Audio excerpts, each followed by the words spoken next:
होंगे उनके ऊपर हम लोग बात करेंगे। तो सबसे पहले मैं लंबी बात नहीं करके अलका जी से आग्रह करूंगा कि वो अपनी प्रेस कॉन्फ्रेंस को शुरू करें। अलका जी पहले ये आप सभी पत्रकार साथियों को मेरा नमस्कार। मैं अपनी बात को रखूं उससे पहले एक 4 पन्नों की बुकलेट है भारत जोड़ो न्याय यात्रा को लेकर मैं अध्यक्ष जी से निवेदन करूंगी, उसे हम रिलीज करेंगे।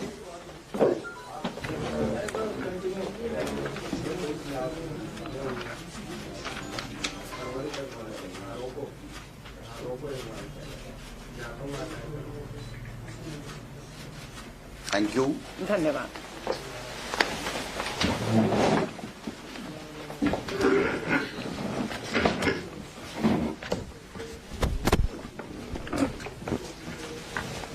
मैं सबसे पहले आप सभी पत्रकार साथियों का धन्यवाद करती हूं। आप समय निकालकर भारतीय राष्ट्रीय कांग्रेस की इस प्रेस वार्ता जो आज राजस्थान कांग्रेस भवन जयपुर में आयोजित की जा रही है उसमें आप आए, आपका धन्यवाद।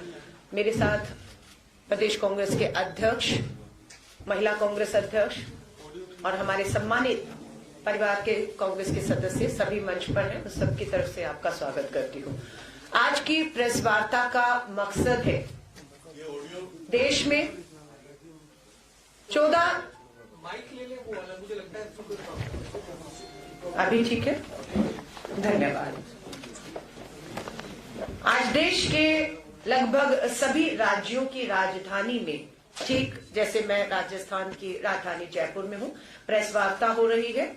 और ये जो आज हमने भारत जोड़ो न्याय यात्रा 4 पन्ने की बुक रिलीज की है उसी से संबंधित प्रेस वार्ता है। पहली यात्रा 7 सितंबर को शुरू हुई थी 2022 को कन्याकुमारी से कश्मीर तक 4000 किलोमीटर का सफल एक यात्रा रही। कन्याकुमारी से कश्मीर में लोग जुड़े उसमें, उसी की मांग को देखते हुए कि पूर्व से पश्चिम की भी यात्रा की जाए, कोई भी राज्य छूटना नहीं चाहिए। अब दूसरी यात्रा 14 जनवरी को मणिपुर से पूर्व से पश्चिम गुजरात होते हुए महाराष्ट्र मुंबई तक पहुंचेगी। 14 जनवरी 2024 को यात्रा शुरू होगी और 20 मार्च 2024 को मुंबई में समापन होगा। ये यात्रा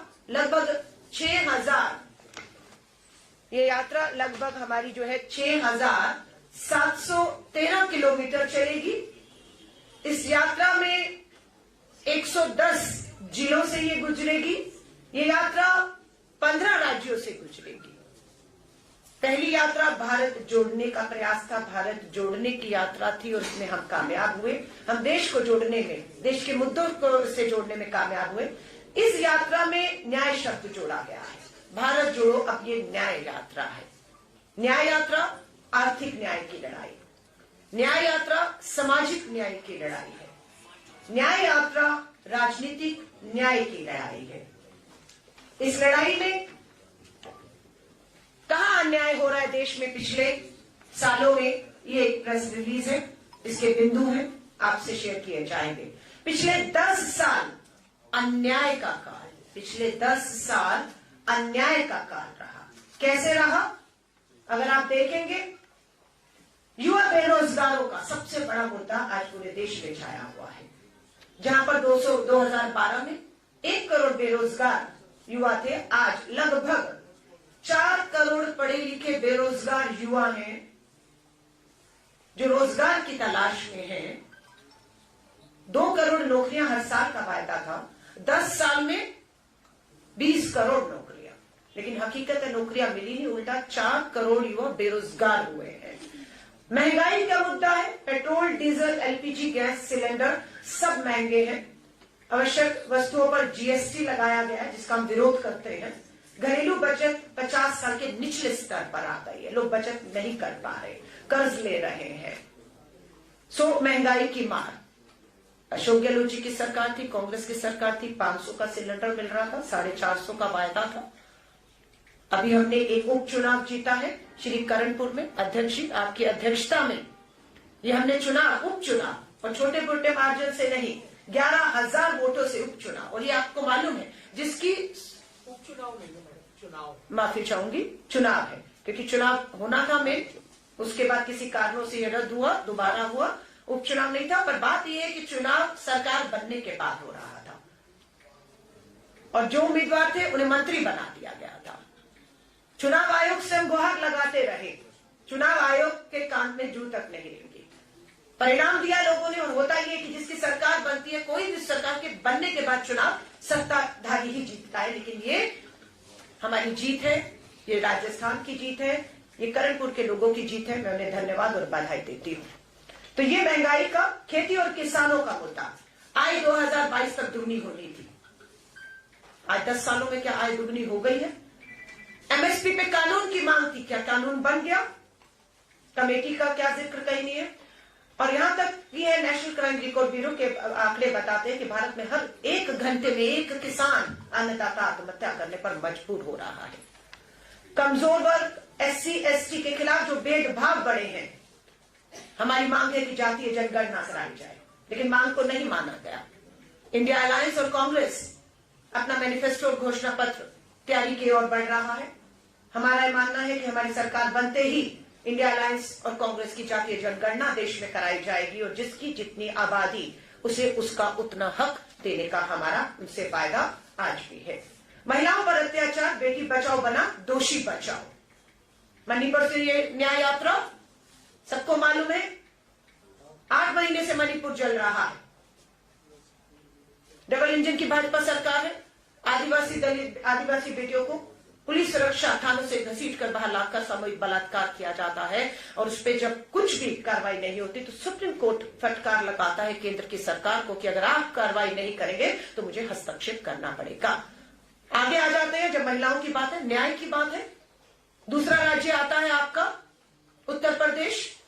प्रधानमंत्री जी का संसदीय क्षेत्र BHU में IIT की छात्रा के साथ 3 लोग सामूहिक बलात्कार करते हैं। वो 3 लोग कोई और नहीं, भाजपा के IIT सेल से जुड़े हुए युवा हैं, जिनकी प्रधानमंत्री जी से लेकर भाजपा के राष्ट्रीय अध्यक्ष और बड़े नेताओं के साथ बड़ी नजदीकियां हैं, तस्वीरें हैं। ये नहीं कह सकते कोई आया फोटो खिंचाकर चला गया। और वहीं पर जब पता लगा कि 2 महीने गिरफ्तारी क्यों नहीं हो पाई, पता लगा कि वो तो मध्य प्रदेश में लाडली योजना का प्रचार प्रसार कर रहे थे, भाजपा के लिए वोट बनाकर उनकी सरकार बना रहे थे और उसके बाद उनकी गिरफ्तारी होती है।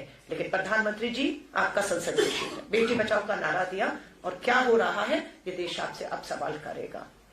आ जाइए अगला, गुजरात, बिल्किस बानो 22 साल पहले 21 साल की भारत की बेटी बिल्किस बानो का 11 लोग सामूहिक बलात्कार करते हैं। 15 अगस्त 2022 का दिन याद रखिएगा।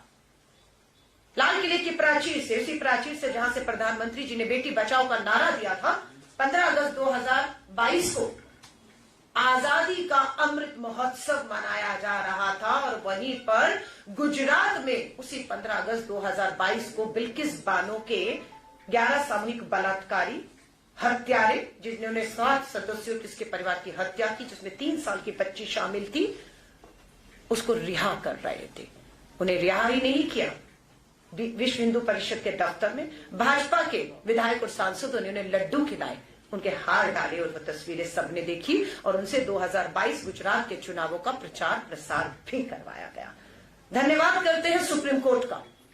सुप्रीम कोर्ट का 1 साल बाद फैसला आता है, बेटी की गुहार लगाने के बाद, याचिकाओं के बाद, कि यह फैसला गलत है। बलात्कारियों को, सामूहिक बलात्कारियों को छोड़ना, उनका इस तरह से उनका स्वागत करना, उन्हें रिहा करना, ये गलत है। और 2 हफ्ते का समय दिया है कि 11 के 11 सामूहिक बलात्कारियों को वापस जेल में ठूसा जाए। और ये भारतीय राष्ट्रीय कांग्रेस के साथ भारतीय राष्ट्रीय महिला कांग्रेस, जिसकी जिम्मेदारी मुझे मेरे कंधों पर अब आई है, पूछ रहे भारत जोड़ो न्याय यात्रा कब तक? भारत जोड़ो न्याय यात्रा न्याय का हक मिल जाने तक। मणिपुर की बात की, उत्तर प्रदेश के BHU की बात की, गुजरात की बात की, हरियाणा ब्रजभूषण शरण आजाद घूम रहा है। किसने FIR करवाई उनके खिलाफ, अपराधियों के खिलाफ? सुप्रीम कोर्ट ने। मैं इसलिए सुप्रीम कोर्ट का धन्यवाद करती हूं कि आज मणिपुर का मामला हो, बिल्किस बानो का मामला हो, हमारी हरियाणा की बेटियों का मामला हो, ब्रजभूषण शरण के खिलाफ एफआईआर करने के आदेश सुप्रीम कोर्ट को दिल्ली पुलिस को देने पड़े और तब एफआईआर हुई, लेकिन गिरफ्तारी अभी तक नहीं हुई। इसलिए न्याय का हक अभी अधूरा है।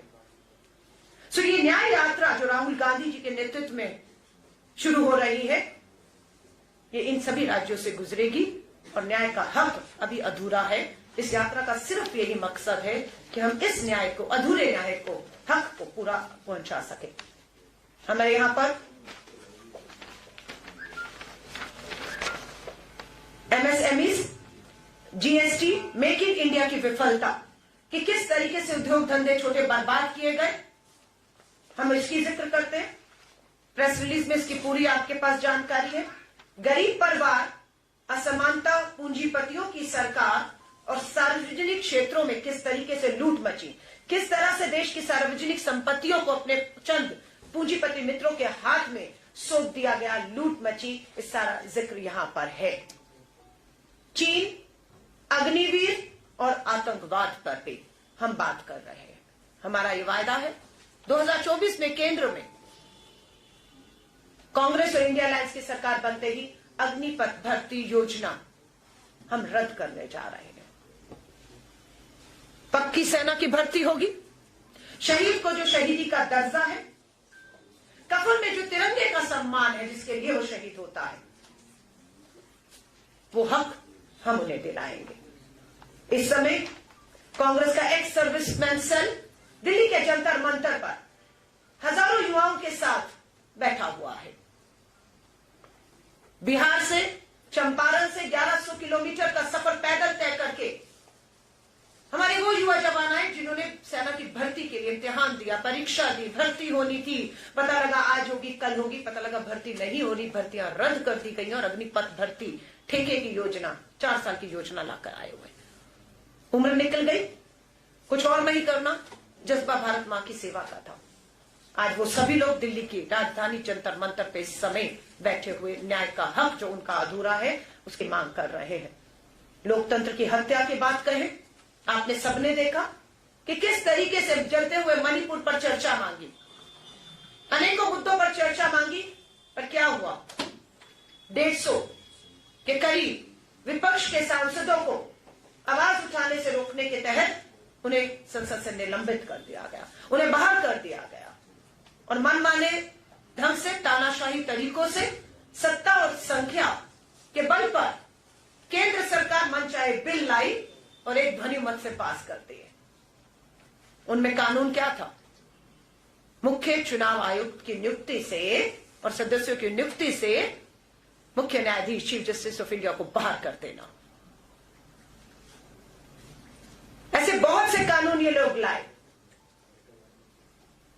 हमारे ट्रक चालक सड़कों पर थे, हिट एंड रन में 90 लाख ट्रक चालक देश में हैं, 30 लाख ट्रक चालक सड़कों पर आ गए कि हमसे कोई चर्चा नहीं, हमसे कोई बात नहीं, सदन में बहस नहीं।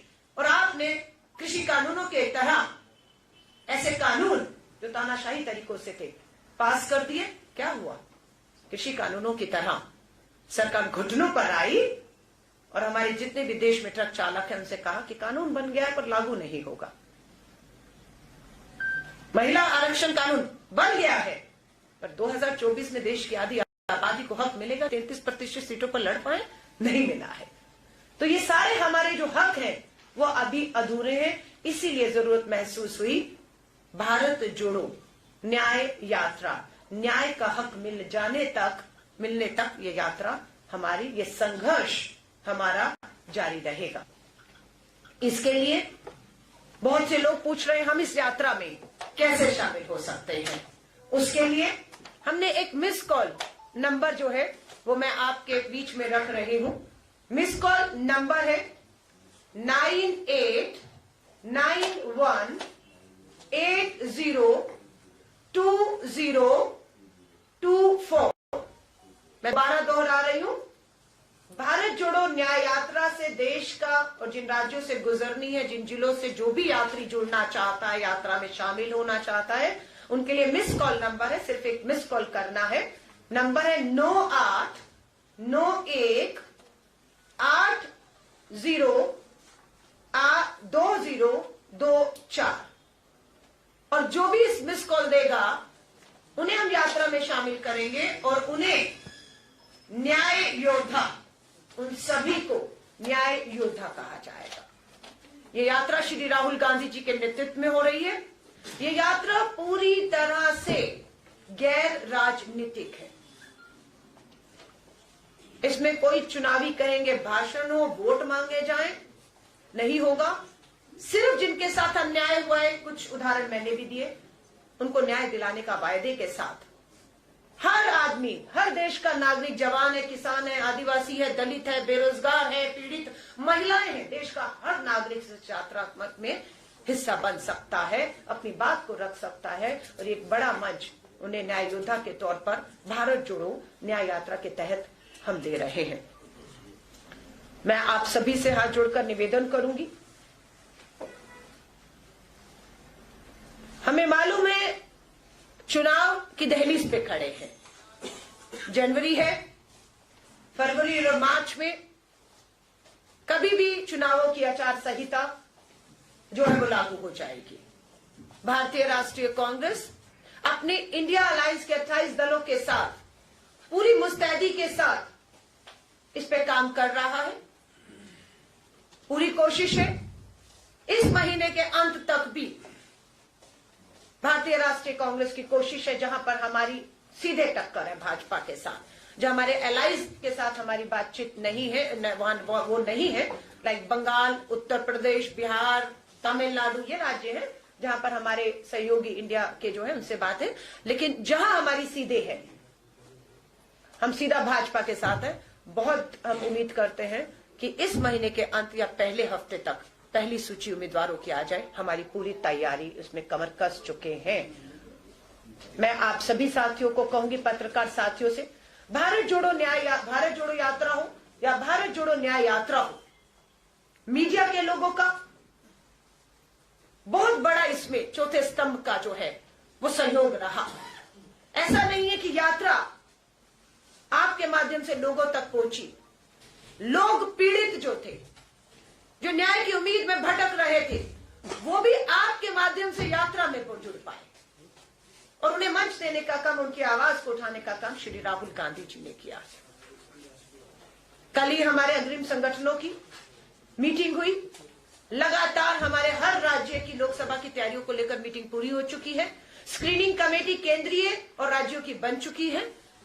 हमारी इंडियन अलायंस की जो समूह को मुकुल वासनिक जी के नेतृत्व में, जिसमें हमारे राजस्थान के मुख्यमंत्री भी हैं उस कमेटी में, पूर्व मुख्यमंत्री छत्तीसगढ़, और ये लोग हैं।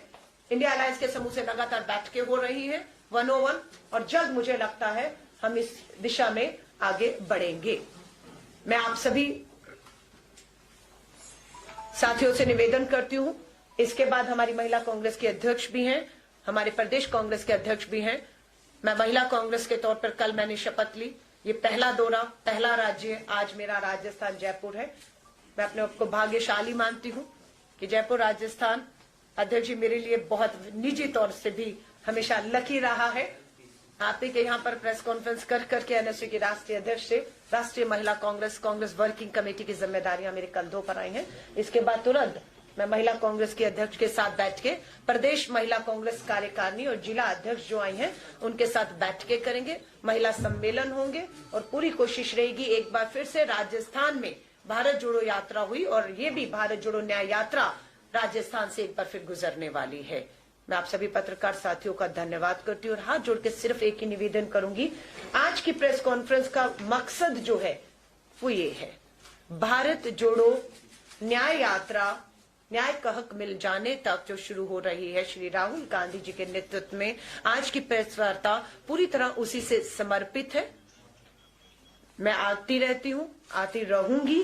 अध्यक्ष जी आपके बीच में हैं, आपके बीच में सदा रहते हैं। जो भी दूसरे मुद्दे हैं आपको अवसर मिलता रहेगा, आप उस पर सवाल कीजिए, उसका स्वागत है। लेकिन आज आपसे हाथ जोड़कर मेरा निवेदन है कि आज की प्रेस वार्ता यहीं तक केंद्रित रखेंगे। इसी को संबंधित आपके जो भी सवाल हो, जो भी शंकाएं हो, जो भी हो, उसका मैं स्वागत करती हूँ। पर हाथ जोड़ के पत्रकार साथियों से निवेदन है, आज की प्रेस वार्ता निवेदन है, मुझे इसी को समर्पित करने दीजिएगा। धन्यवाद।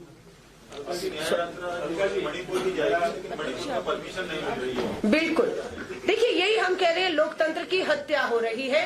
संसद में सवाल उठाएंगे, आपके माइक बंद किए जाते थे। राहुल गांधी जी और बहुत से सांसदों की सदस्यता रद्द कर दी है ना, उनको जो है उनके पर राहुल गांधी जी के तो आपको मालूम है। अब क्या हो रहा है कि मणिपुर से यात्रा, डबल इंजन की भाजपा की सरकार है, 8 महीने से मणिपुर जल रहा है। भारत के अंदर ही, मणिपुर के अंदर ही 2 समुदाय आपस में मारकाट, हिंसा है, लोग मौत के मुंह में जा रहे हैं। लेकिन केंद्र की भाजपा सरकार और प्रधानमंत्री जी समुद्र किनारे कुर्सी लगाकर नववर्ष मना रहे हैं। हम पूछ रहे हैं मणिपुर कब जाएंगे। राहुल गांधी जी पहली बार नहीं जा रहे यात्रा के लिए। आपको मालूम है, मणिपुर में राहुल गांधी जी पहले भी दौरा किया, राहत कैंपों में गए, लोगों से मिले, पीड़ा को जाकर हमारी महामहिम राष्ट्रपति जी के सामने रखा और बात की। पीड़ित बेटियां जंतर मंतर तक आई, सामूहिक बलात्कार की जो हमारी आदिवासी बेटियां शिकार हुई, लेकिन कोई सुनवाई नहीं हुई। आज राहुल गांधी जी की भारत जोड़ो न्याय यात्रा की इजाजत, ये आप सही कह रहे हैं। वहां की पुलिस प्रशासन, वहां का राज्यपाल, मुख्यमंत्री, केंद्र के पूरे दबाव में कि किसी तरह भी ये यात्रा मणिपुर से नहीं गुजरने चाहिए और हमारी ये यात्रा किसी कीमत पर भी रुकने नहीं जाएगी।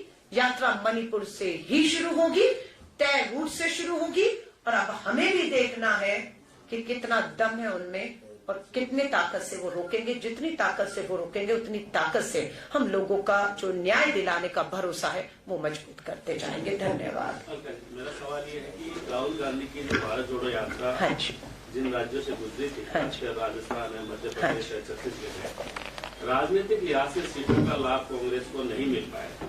क्या लगता है कि इस यात्रा से कांग्रेस को कुछ लाभ मिलेगा लोकसभा चुनाव में? देखिए, मैं आपको फिर कह रही हूँ, वो यात्रा या ये यात्रा पूरी तरह से गैर राजनीतिक है। राहुल जी का कोई भी भाषण, वार्ता दिखा दीजिए जिसमें भारत जोड़ो यात्रा में उन्होंने वोटों की अपील की हो कि इस राज्य में चुनाव है। तेलंगाना से यात्रा गुजरी, चुनाव हुआ, हम जीते। यात्रा कर्नाटका से गुजरी, चुनाव हुआ, हम जीते।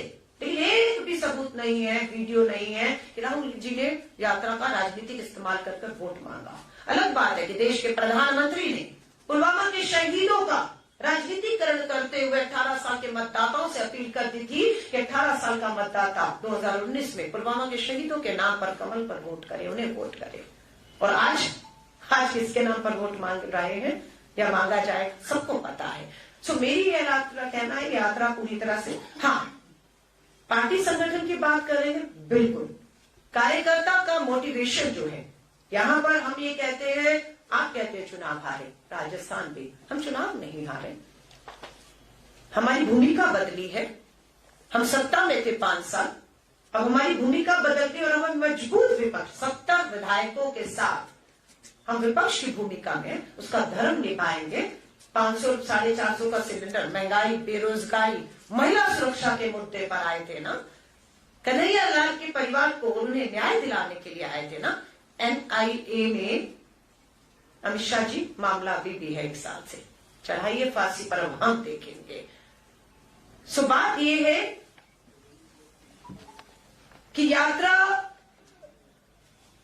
70 मैंने आपको कहा, अब आपके लिए लाभ नहीं हुआ। मैं फिर आपसे कहती हूं, 5 राज्यों में चुनाव हुए, कुल वोट लगभग 11 करोड़ पड़े।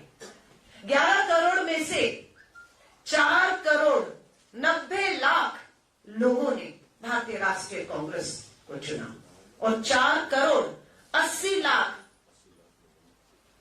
लोगों ने भाजपा मोदी जी के नाम पर वोट दिया। सीटों को अलग कर दीजिए तो देखें, लोग, देश, जनता, 10 लाख लोग भारतीय राष्ट्रीय कांग्रेस के साथ बदलाव के लिए खड़े थे। सो मैं ये नहीं कहूंगी हम उन 4 करोड़ 90 लाख लोगों को ये कहते हैं हम हार गए। मैं फिर कह रही हूं, हमने राजस्थान, मध्य प्रदेश, छत्तीसगढ़ के परिणामों को स्वीकार किया है, हार को स्वीकार नहीं किया। हम मैदान में उतरे, हम मैदान में आज भी हैं और हम इस लड़ाई को न्याय मिलने तक, न्याय का हक मिलने तक लड़ेंगे। धन्यवाद। अगला सवाल।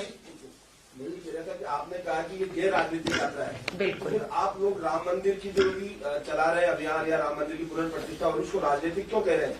वो भी एक तरह से गैर राजनीतिक है, क्योंकि राम का सबके लिए मंदिर है तो आप लोग जो भी लगा रहे हैं कि वो राजनीतिक दृष्टि से बीजेपी कर रही है, ऐसा आरोप क्यों? फिर अगर ये राजनीतिक है नहीं।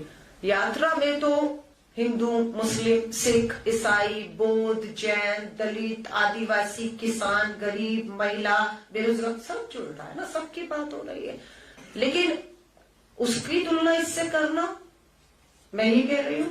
दूसरी बात, देश के धर्मगुरु शंकराचार्यों ने इसका विरोध किया है, नहीं जा रहे। आप उनके अधर्मी बताएंगे? मैं पूछना चाहती हूँ, वो 22 को पूरी तरह से राम मंदिर अधूरा है निर्माण अभी।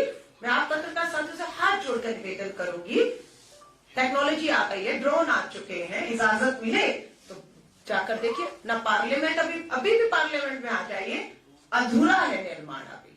बाहर पूरा आज भी आपको दिखेगा निर्माण अधूरा है। लेकिन जल्दबाजी में महामहिम राष्ट्रपति जी महिला है, आदिवासी समाज से आती है, कस्टोडियन है, लोकसभा राज्यसभा की बुलाया गया सिर्फ मोदी जी।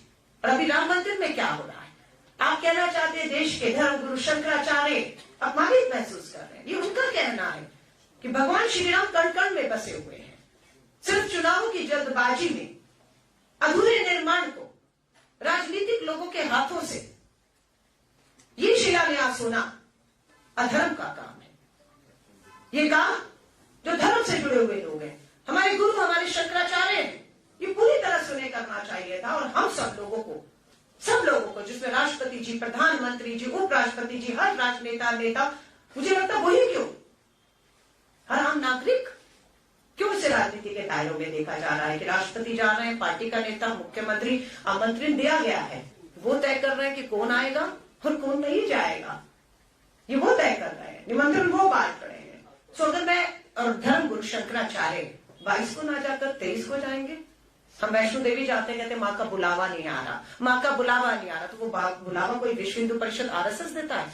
हम वैष्णो देवी जाते हैं और एक दिन पहुंच जाते हैं, पहुंचने के बाद कहते हैं माँ का बुलावा आया। तो इसलिए भगवान श्री राम का जिस दिन बुलावा आ जाएगा, हर राम भक्त कण कण में जो राम बसे हैं, शंकराचार्य हमारे धर्म गुरु जो अपमानित महसूस कर रहे हैं और राजनीतिकरण हो रहा है, वो कह रहे हैं, हम तो उनके सम्मान में, उनकी बात में जिस दिन बुलावा भगवान श्री राम का आएगा, सब दौड़े जाएंगे।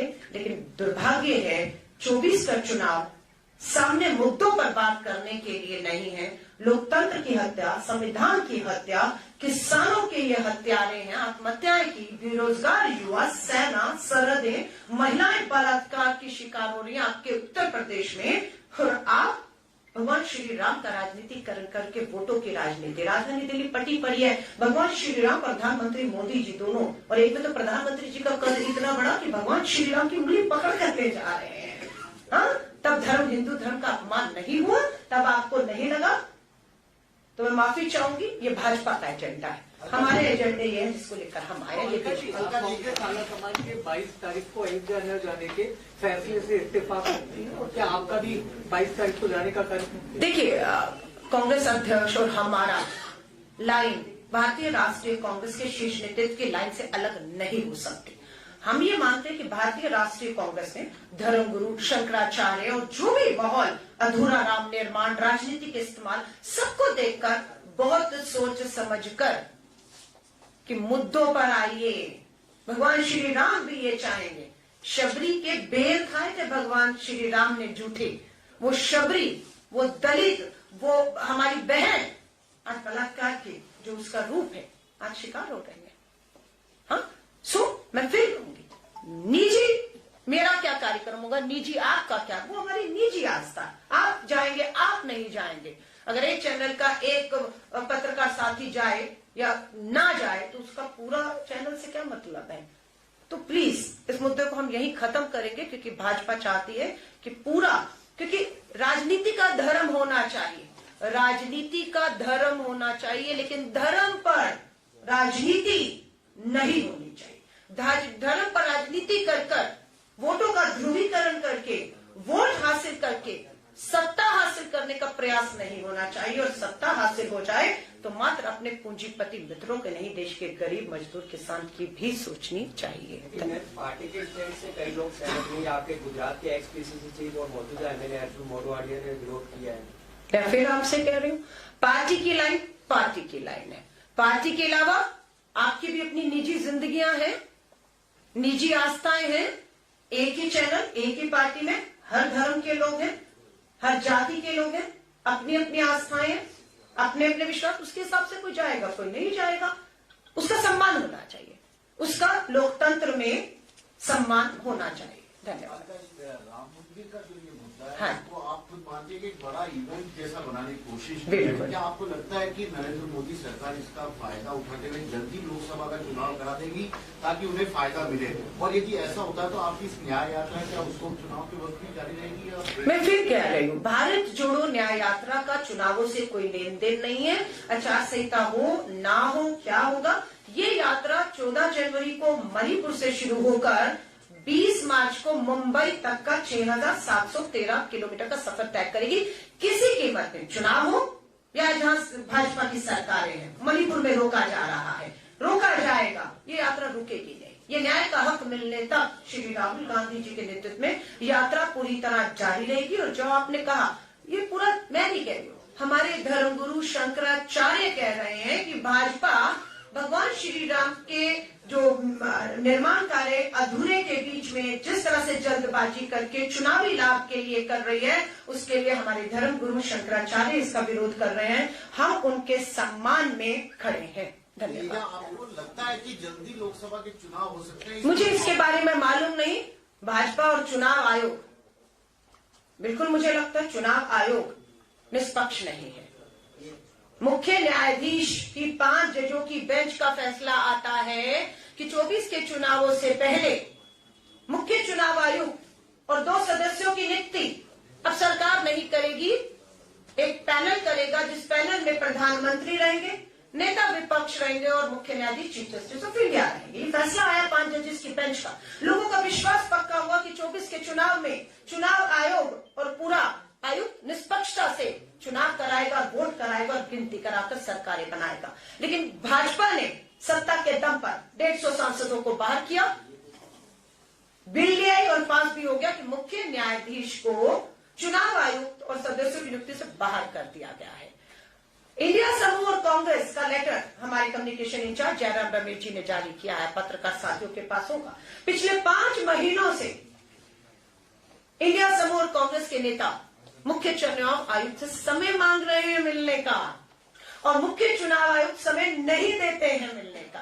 कि क्या है लोकतंत्र में कि 28 विपक्षी दल 5 महीने से मिलने का समय मांग रहे हैं? क्या दबाव है मुख्य चुनाव आयुक्त पर कि आप लोकतंत्र के आवाजों को सुनने को तैयार नहीं है? किसका दबाव है? कौन दबाव दे रहा है? किस मकसद से दबाव दे रहा है? लोकतंत्र की हत्या है या नहीं, ये सवाल लोकतंत्र में छोड़कर जा रहे हैं। और हमने ये कह दिया है, हम झुकने वाले नहीं है।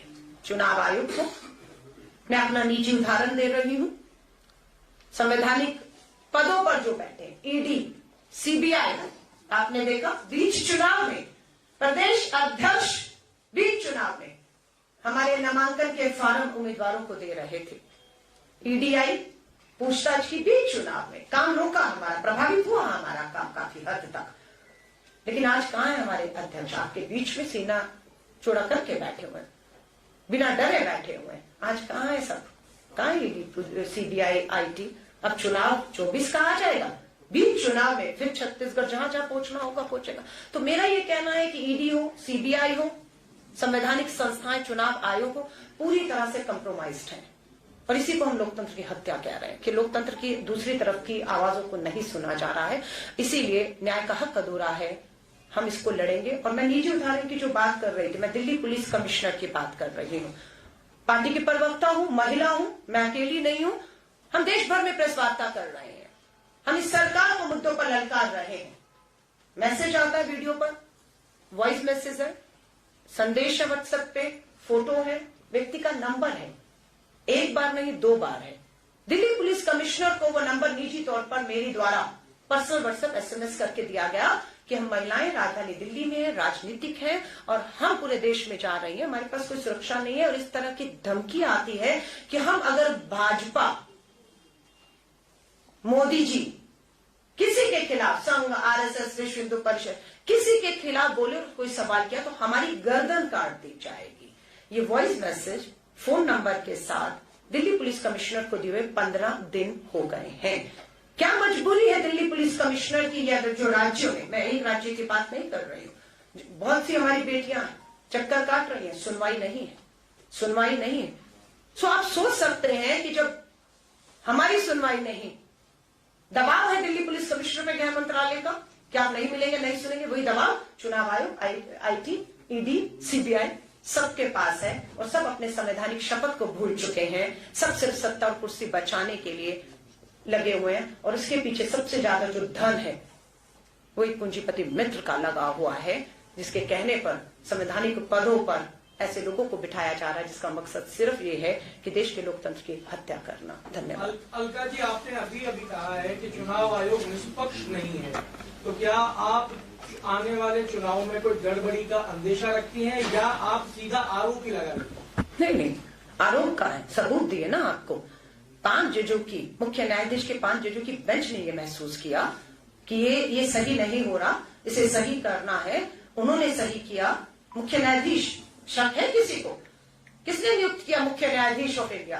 किसने बिठाया उस पद पर? किसने संविधान की शपथ दिलाई?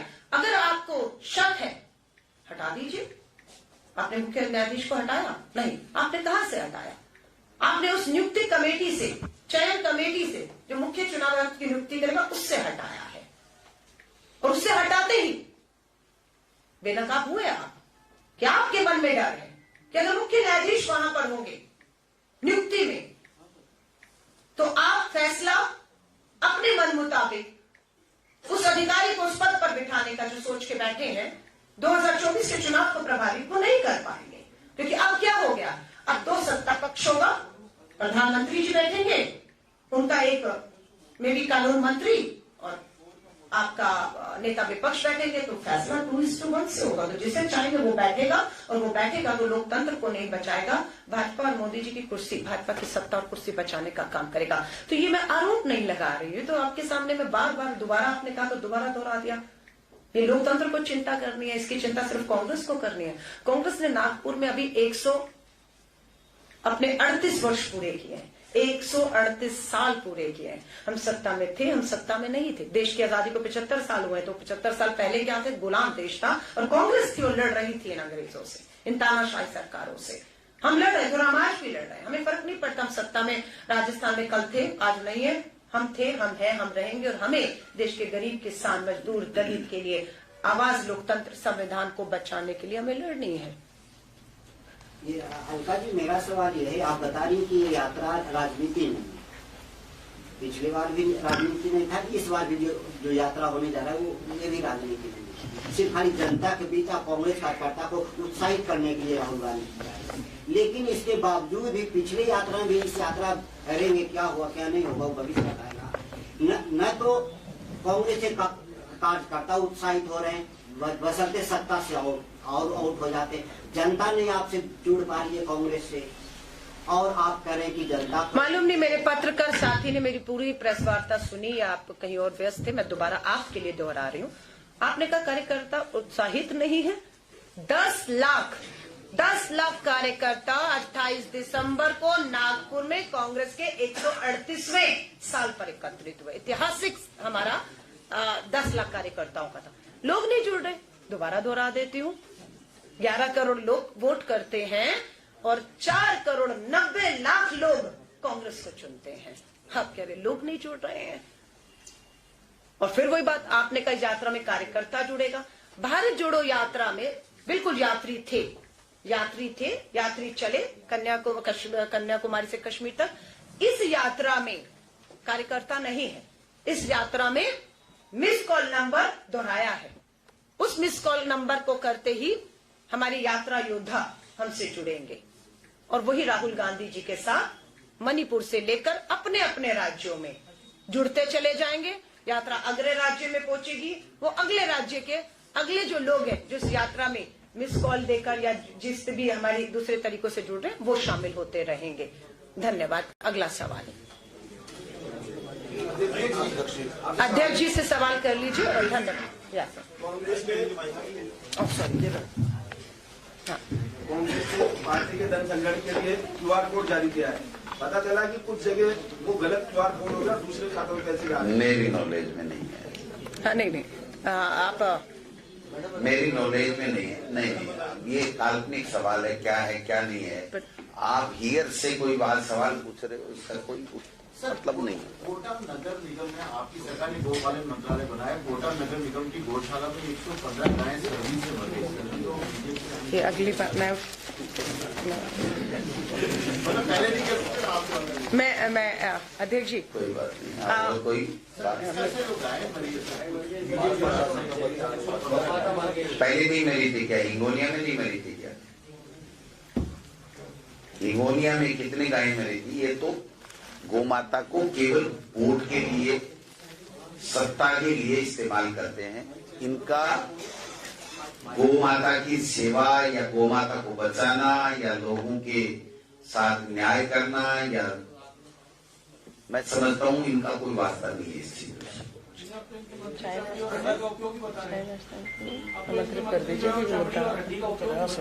नहीं, अधिक से अधिक बच्चे पैदा करो, ये भी बता रहे हैं।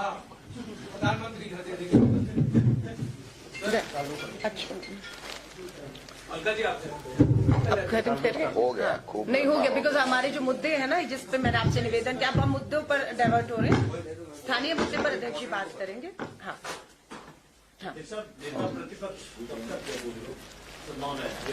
विधानसभा चलेगी तभी तो आवश्यकता पड़ेगी नेता प्रतिपक्ष की। कोई कुश्ती तो करानी नहीं किसी से। नेता प्रतिपक्ष से जब विधानसभा चलेगी तो मिलेगा, 19 जनवरी से पहले आ जाएगा। उम्मीद करनी चाहिए। आपको जल्दी है, उससे ज्यादा हमको जल्दी है भाई। न्याय यात्रा में आप जस्टिस के लिए जा रहे हैं, जस्टिस जुडिशरी के थ्रू ही आप दिलवाएंगे जितना मैं समझे, या फिर लोगों से जो अप्रोच करेंगे केसेस लेके? क्योंकि अगर आप जस्टिस के लिए जा रहे हैं तो लोगों के केसेस का एविडेंस लेके आप डायरेक्ट जुडिशरी के पास जनता को जागरूक करेंगे मेरे भाई, जनता की आवाज बनकर के। इनका सवाल है, आप लीगल एड पूछ रहे क्या ये कंफ्यूज कर रहे हैं। आपके पास में न्याय यात्रा में आता है तो क्या पूरे लीगल एड का काम करेंगे? सर, मैं इसका जवाब मैं नहीं, एक सेकेंड, मैं माफी चाहूंगी। आप भारत जोड़ो न्याय यात्रा की बात कर रहे हैं। न्याय का हक मिल जाने तक 33% महिला आरक्षण कानून आ गया, लाभ मिल रहा है, न्याय का हक अधूरा है। हम सत्ता में आते ही महिला आरक्षण कानून लागू करेंगे। कहां लागू करेंगे? हरियाणा, महाराष्ट्र, दिल्ली विधानसभा चुनाव होने हैं 24 के तुरंत बाद। सत्ता आते ही महिला आरक्षण कानून के तहत इन राज्यों में चुनाव होगा, सबसे पहला चुनाव होगा। ये हक अधूरा है, ये हक पूरा होगा। किसानों का न्यूनतम समर्थन मूल्य कानून नाका था, हक अधूरा है, कानून नहीं आया। बहुत से न्याय राजनीतिक तौर से होने हैं। महिलाओं के खिलाफ अपराध में FIR ही नहीं हो रही, सुप्रीम कोर्ट को कहना पड़ रहा है। तो ऐसा नहीं, न्याय मतलब कोर्ट, अदालतें, कानूनी वकील और केस, बहुत से मामले हैं। लेकिन हमारा इवन महिला कांग्रेस का महिलाओं का एक लीगल सेल, जितनी वकील है देश भर में, पूरी तरह से उन पीड़ित, हमारे जो पिता और भाई अपनी बच्चियों को लेकर घूम रहे हैं, लेकिन पैसा नहीं है बड़ा वकील करने के लिए, उनकी सलाह नहीं मिल रही, उन्हें भी हर तरीका का लीगल एड देने का काम, मदद देने का काम हम करेंगे। धन्यवाद। अलका जी, एक आखिरी सवाल है। भीलवाड़ा में जो है वो एक ये तो आप बताइए, भीलवाड़ा लड़की की गला रेत कर हत्या कर दी गई और साथ में बेगून हाँ, तो में प्रधानमंत्री और एक नाबालिग ने रेप पीड़ित का सुसाइड करा है। तो मोदी जी बताएं। लेकर बीजेपी काफी आपको घेरती रही है, लेकिन ये दो घटनाएं मोदी जी ने इसे ये दो नहीं है, 100 गिना सकता हूँ इसे एक महीने में। ये राजस्थान की पर्ची सरकार है ना, ये केवल बातें करने के लिए, काम करने के लिए नहीं है। इनको खुद को पता नहीं है कहां से शुरू करें, कहां खत्म करना है। कानून व्यवस्था छिन्न छिन्न, महिलाओं के साथ बलात्कार, दिन प्रतिदिन घटनाएं बढ़ रही हैं। सारी की सारी योजनाएं जो कांग्रेस के सरकार के समय से चालू थी, उनको सबको बंद कर दिया गया। जितने डेवलपमेंट के काम थे उनके सबके वर्क ऑर्डर रोक दिए गए, पैसा रोक दिया गया। और कोई काम नहीं कर रहा है। कोई भी मंत्री, मुख्यमंत्री कोई काम नहीं कर रहे हैं। मुख्यमंत्री को कह दिया गया कि आप तो घूमो राजस्थान और एक ही बात करो कि एसआईटी बना दी है, एसआईटी बना दी है। भाई बना दी एसआईटी, पता है एक निर्णय है, लाखों निर्णय करने उसमें से एक निर्णय है, लेकिन उस एसआईटी में आगे बढ़ो। जो हम लोगों पे आरोप लगा रहे थे कि साहब पकड़ नहीं है सरकार, पेपर चोरों को नहीं पकड़ रही है, माफियाओं को नहीं पकड़ रही है, उनको पकड़ के दिखाओ, लोगों को न्याय दिलाओ, गायों को बचाओ, माता बहने की इज्जत बचाओ, विकास के काम करो। इस ठंड में ठिठुर रहे लोग सड़कों पे, उनके लिए रेल बेचने की व्यवस्था करो। इंदिरा रसोई शानदार थी, भरपेट भोजन मिल रहा था, उसको आपने नामकरण तो चेंज कर दिया, लेकिन उसमें और ज्यादा व्यवस्थाएं कैसे ठीक हों, इसके बारे में आपका क्या विजन, आपने क्या किया वो बताओ। कोई तो कह रहा है मेरे को स्वास्थ्य मंत्रालय नहीं मिला, कोई कह रहा है बच्चे पैदा ज्यादा करो, कोई कह रहा है डॉक्टर के कीड़े पड़ेंगे, कोई कह रहा है मैं ट्रांसफर करा दूंगा, कोई कुछ कह रहा है। आप देखिए मतलब रोजाना के अगर आप इनके जो कोटेशन, जो वर्जन, जो उनकी बात अगर देखोगे तो आपको वही वो चलाना पड़ेगा। एक काम बता दीजिए कि सरकार ने 100 दिन की कार्य योजना बनाने की बात पहले दिन की थी मुख्यमंत्री जी से ने खुद ने। आप बताइए साहब, सरकार बने 3 दिसंबर को रिजल्ट आया था, कितने दिन हो गए साहब? 1.5 महीने के लगभग होने लग गए, हो गए 40, 42, 43 दिन। बनी की कोई कार्य योजना, कोई विभाग की कार्य योजना आपने चलाई, कोई टीवी चैनल पे चलाई, कोई पत्रकार प्रिंट मीडिया ने कहीं छापी? 100 दिन की कार्य योजना बनाने में 100 दिन लग जाएं और इससे ज्यादा भी लग जाएं तो कोई अतिशयोक्ति नहीं। तो ये कुछ कर नहीं रहे भाई साहब, आप भी भेड़क हो, इनके मंत्री भी भेड़क हैं। कांग्रेस सड़कों पे कब आएगी? मतलब आ रही है ना। ये जो दलित, आज एक दलित महिला के साथ हम बस रहे हैं, नहीं सवाल अब आप पूछ रहे हैं ना, किस पे हंस रहे हैं? 13 साल की नाबालिग के साथ हत्या हो जाती है। एक पीड़िता भिलवाड़ा के अंदर दलित लड़की जो है उसकी हत्या हो जाती है गला रेत कर, कल रात को बयाना में रेप है।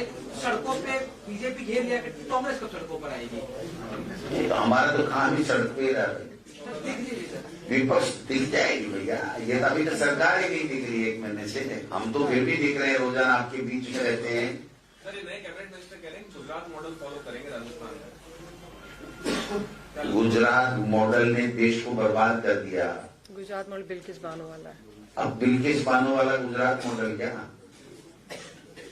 गुजरात मॉडल कोई मॉडल नहीं है, देश को बर्बाद करने का मॉडल है, जुमला है, और इस जुमले से पूरे देश बर्बाद हो रहा है। राजस्थान को गुजरात मॉडल नहीं बनने देंगे। राजस्थान राजस्थान ही रहेगा, राजस्थान का अपना मॉडल होगा। राजस्थान के अधिकारी, राजस्थान के राजनेता, राजस्थान के जनप्रतिनिधि, राजस्थान के लोग, राजस्थान के मीडिया के बुद्धिजीवी सब सक्षम है भाई साहब। गुजरात मॉडल की आवश्यकता नहीं है राजस्थान। आप लोकसभा चुनाव की तैयारी में जुट गए हैं, क्या इस बार राजस्थान में कांग्रेस पूरे 25 की 25 सीटों पर लड़ेगी? क्योंकि हनुमान बेनीवाल ने बोला कि इंडिया अलायंस में शामिल हो सकते हैं यदि सीट का। अगर मेरे भाई आपका सवाल में ही आपका जवाब छिपा हुआ है। कांग्रेस 25 सीटों पे लड़ेगी, इसमें किसी को कोई शक नहीं होना चाहिए। अगर इंडिया अलायंस हमारी पार्टी आलाकमान तय करता है तो वो कांग्रेस ही लड़ रही है ना, इंडिया अलायंस लड़ रहा है, वो तो कांग्रेस ही लड़ रही है ना। 25 पे 25 सीटों पे हम लोग लड़ेंगे, इसमें किसी को शक नहीं होना चाहिए। एक सीट दे दो, एक सीट दे दो, हम शामिल। वो कौन क्या कह रहा है, वो इंडिया अलायंस का जो हिस्सा होंगे वही तो हमारे से बात करेंगे, और ये बात पार्टी आलाकमान तय करेगा। जो अलायंस के लिए कमेटी बनी हुई है, और वहां पर तय होगा कि किससे अलायंस, कौन इंडिया अलायंस में है, कौन अलायंस कहाँ कितनी सीटें छोड़नी है, कितनी किसको देनी है, ये हमारा स्टेट का विषय नहीं है। पार्टी कहती है आपको भी सीकर से चुनाव लड़ना है, अन्य दिग्गज नेताओं को भी लड़ना है, क्या चुनाव लड़ना है? पार्टी तो दिनेश दांगी वो कहते तेरे को लड़ना है, दिनेश दांगी फार्म भरे तो दिनेश को लड़ाएंगे हम। सब चाय पे इनवाइट कर ये ना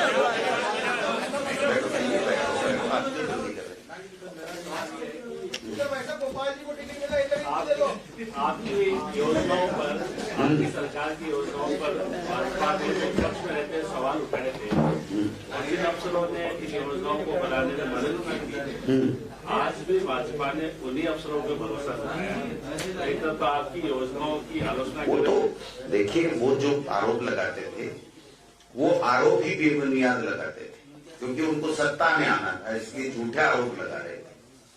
ये हमारी जो बात प्रमाणित हो गई है इनकी लिस्टों से कि हमने जिन अधिकारी और जनप्रतिनिधि ने मिलकर के जो सरकार में अच्छी योजनाएं बनाई, वो सब समन्वय के साथ में हमने अच्छा काम किया। इसके ऊपर ये बोर लगा रहे हैं तो अच्छी बात है हमारे लिए। यानी कि झूठे जो वादे और झूठी योजनाएं बनाकर सत्ता में आया जा सकता है। झूठी बातें करके सत्ता में आगे आया तो नहीं जा सकता, लेकिन आगे तो आगे। ये तो बात सामने आपके, इसको तो कैसे करें? ठीक है।